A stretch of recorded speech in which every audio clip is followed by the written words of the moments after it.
क्या हुआ है? सीना में दर्द कर रहा था। RB memorial Darbhanga.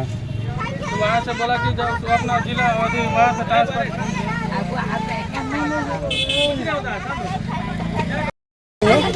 कुआर दिल्ली पट्टी के पास कुआर। दिल्ली पट्टी कौन सा थाना है? जयनगर जयनगर थाना में। क्या हो रहा था इनको? सीना में दर्द कल पक गया शाम में 8 बजे।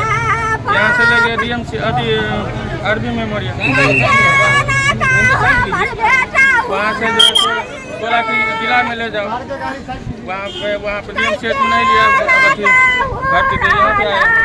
क्या नाम हुआ है मृतक का? अभिषेक कुमार। अभी से पिताजी का क्या नाम है? घर क्या कहाँ हुआ? वाह वाह।